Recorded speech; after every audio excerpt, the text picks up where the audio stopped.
feel just right. David's delicious dishes, flavor, fun, and wellness wishes. Let's cook!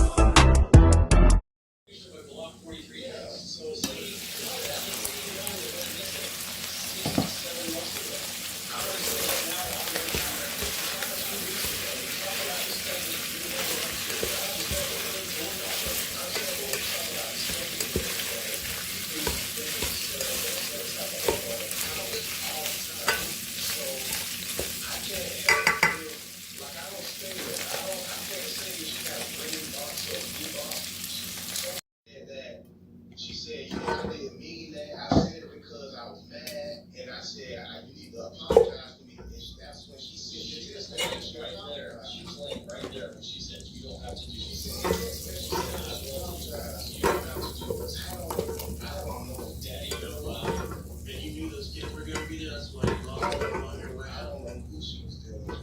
Her mom had to use the gate machine at the end of the day. I don't know who she was dealing with. The only person that's going to take the time to lock the door and try to make sure it's at least somewhat so that you can see that baby in, there's a bullet in that vessel right where she knows it. I think that's true.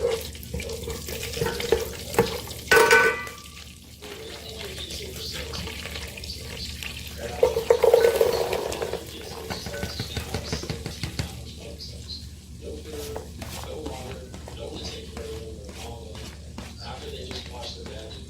Daddy hurt mom. I didn't do it. Daddy hurt mom. And Daddy told me they watched me do something. Tell you. What?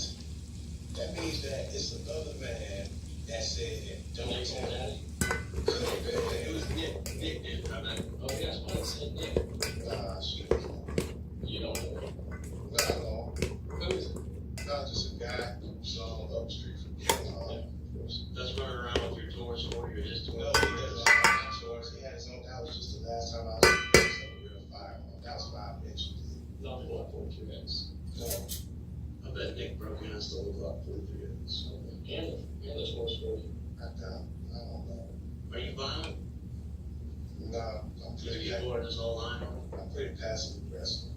Notice how easily Armstrong clung to any opportunity to change the subject. Anything to avoid discussing the gut-wrenching reality that his own kids were left crying, starving, confused, and clutching their mother's cold, lifeless body for hours. Any innocent father would have broken down. But Armstrong simply dodged it. I mean, I wish that I could. No, you don't. You said you wanted your own free space. No. You said you got a hotel. You said you were a man. You said you were a man and you need I don't know. You said you're a man and there's so much more outside. So I said you're a man and you have a hotel. I'm away from your family. Yeah, I'm visiting. I came because I had a heart diagnosis. Something I thought was a home. Don't want that just a little bit. It wasn't home. When 12-year-old Naomi Jones woke up on May 31st, 2017 at her home in Pensacola, Florida, she had no idea the horror waiting just around the corner. Later that day, her mother received a call from Naomi's 2 younger brothers. They were fine, but there was no sign of Naomi, who was in charge of watching over them. As an investigation into her disappearance gets underway, those looking for Naomi have no idea just how close she is the entire time.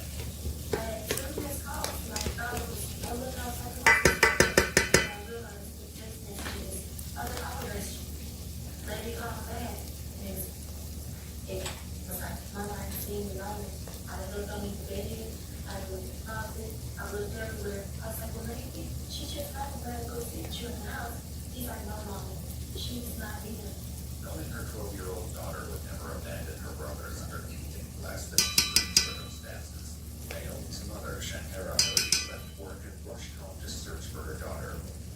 When there was no sign of Naomi, Shantara called the police to report her missing.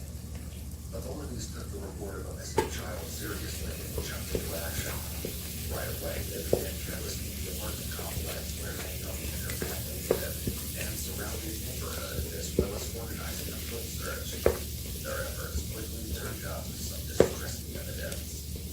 Outside the complex, on the side of the road, was a lock of dark brown hair.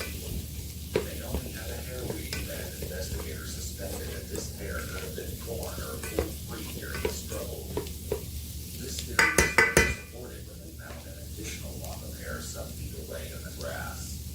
Police, along with Naomi's friends and family, distributed missing person posters around the area. They also interviewed all of the residents of the apartment complex, including Naomi's younger brothers. Because they were the last to see Naomi before she vanished, it was important that police learned they heard from the boys. However, interviewing an 8-year-old and a 4-year-old was no simple task. Most of the following footage has never been seen before. I was in the bedroom and Investigators moved on to questioning all of those in Naomi's immediate vicinity.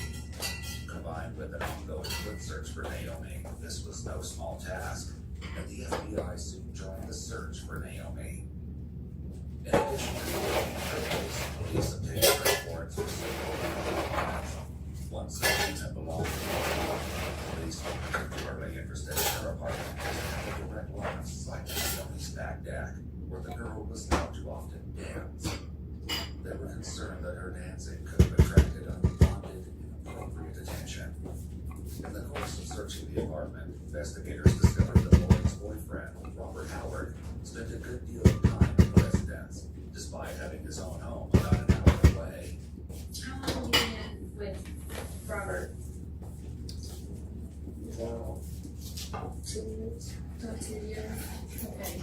Let's go back to, obviously, you've been in for a week now, a local at your apartment complex, Naomi. What girl was she? Was she friendly? Was she kind of? Keep rubbing your eyebrow. Oh, you want me to stir up your scraps? I'll stir up your scraps. Like on the back patio, if I was out washing. Does Robert live with you? So, explain to me how that works out, because he's up in Britain at work, and he also keeps a place up there too. Like averaging a week. How many times he's staying at your house? He always stays Friday and Saturday. He's off. But just depending on his work schedule. And if you The story will only take a bizarre turn from here. In the In your course of way. the following Get out pages, your way. police looked into Have at it. what they found Tell me when it's ready. Okay. Oh, I finna say you got that. I'm struggling. That thing finna be full, it look like. Right after high school. You know the details of that, what he's tortured. Some details that goes up there on the keys of her. So I can't know if the wedding or anything like that. Just, you know, he did it. He's telling me about witness. Doctors likely weren't surprised when the medical examiner ruled Naomi's death a homicide. Now that they know they were hunting a killer, the entire investigation shifted. And as it so happened, Naomi's neighbor, Robert Howard, had never really left the police's radar. Part of Robert's previous statement had raised a red flag for investigators. I was coming down the steps and I put my trunk into the back seat. And I was getting ready to get into the car. On its own, this statement is unimportant. Police likely wouldn't have noticed anything wrong with it if Robert hadn't contradicted himself just a few minutes later. I mean, I was dressed. I mean, I just didn't have my boots or my rain gear. So, I was ready to do that. When he was brought back to the station, Robert was left alone for about half an hour before detectives started what would turn out to be an exhausting, frustrating, and disturbing interrogation. I'm gonna take that. You know, I got you set up in the room first, my hands. Yeah, he's gonna come in and get your buckles in a second. Yeah, you can get up the stretch legs. And all of them. What's that? Buckles? Well, we're just gonna, go over some of the stuff the other, investigator talked to you earlier this morning. I had a chance to read over everything, and I had a couple questions I didn't get to ask you because I was busy. All right. Once the DNA collection is complete, investigators then casually mention his Miranda rights before commencing what will likely be one of the most harrowing interrogations they have ever conducted. The missing girl, have you ever seen her around the complex or See her all the time when we were in and out. They would always speak whenever we come in and out. She dances a lot back there, doesn't she? I On the ground. they're playing most of the time. I see them start dancing out. Was she friendly? I mean, She always spoke. I mean, I said, other than that, that's pretty much all I know about her. I said, she would always speak. If she sing it, she would speak. Regardless if we sing her or not, she would always know that she was there. She would speak. Investigators likely took note of this, and instead of easing off, as Robert had likely hoped, they pressed harder. did she ever come over to y'all's apartment or anything? So But never been to Lawrence. If she has, she's been there when I wasn't there. And if I'm not mistaken, I think Lawrence told me one day that they missed the bus and they came and used her phone to call their mom to let her know they missed the bus. Other than that, that's all I know about it. Have they ever been in your cars? Either one of your cars? Did you see that girl that Wednesday? Also, When was the last time you saw her? I have no idea. Whatever that weekend is, between Friday and Sunday, How often do you stay at that apartment? with my regulations of what I can and can't do, I'm allowed to stay anywhere 3 days, no more than 3 days. So I stay like 2-3 days at a time. I go home for a day. I can come back for 3 more days. So that's how I usually do it. You said that the missing girl was never in your car or anything like that. And the only interaction you had with her was just like, If I see her, she sees me, or if she sees me, I don't know her, she speaks. That's it. do you hang out in certain areas of Pensacola, or what do you do when you're in Pensacola? Pretty much at the apartment. At cops, we're always a step ahead. There you go. I'll show you. Like, before your basement became movie central, we made sure you have strong Wi-Fi. Even down here. And you can rest easy, knowing the price of your plan won't go up for 3 years.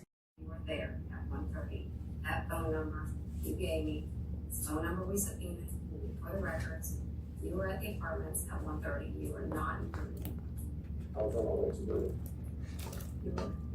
I'm not gonna argue with you. Okay, just, okay. You say I'm in the apartment. Just please search my license. Nothing has been changed in my car since the day that the first officer did Bruin was cool. Everything's in there. If you find anything in the car, it's gonna be for your longer mission. Unless you sit there trying to see the talk to me. Other than that, that's it. While Robert insists on his innocence, he probably doesn't know that the investigators have already spoken with Yolanda. Oh, sure. I didn't have her. Did she cry? I didn't have her. Did she try to fight? I heard she was a fighter. I never had her. I don't know. You asking me things Did that she have a chance to fight? I don't know. I have no idea. You asking me things that I don't know about. She was a victim. I didn't have her, so I don't know what she could have did. Well, you know, cry. Cried for her mom? I have no idea. Did she beg you to stop? I don't know what you're talking about. Because she was not with me. She was not with me. Oh, besides, I don't know nothing about this kid. Okay, that's fine. I just wanna know why you were over there. When I came home, sometimes when I come home at night, I ride around and see what I can find out. Okay. That's what I was doing. Did you look up anyway that night? No, you didn't find it. Do you know that area, or you just were driving from there? Just be driving. If I could tell you that you stopped on that bridge, Where?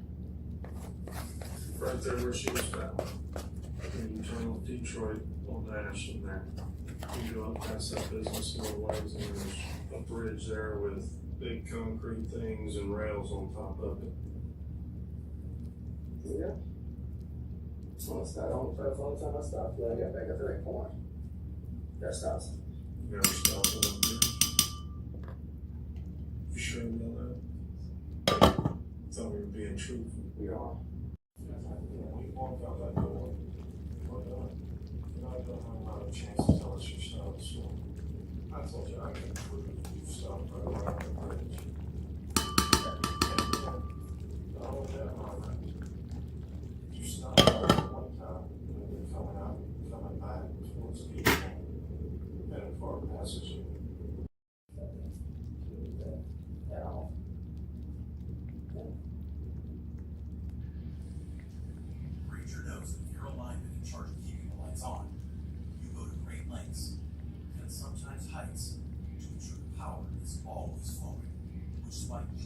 on Grainger for professional grade products and next day delivery, so you have everything you need to get the job done.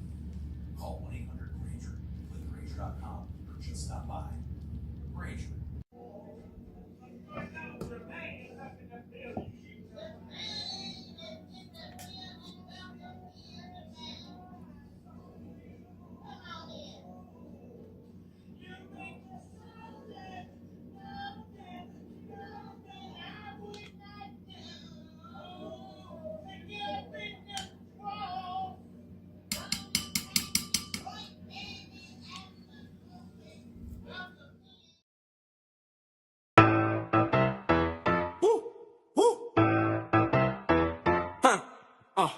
Travel the world in every bite. Healthy meals that feel just right. David's delicious dishes, flavor, fun, and wondless wishes.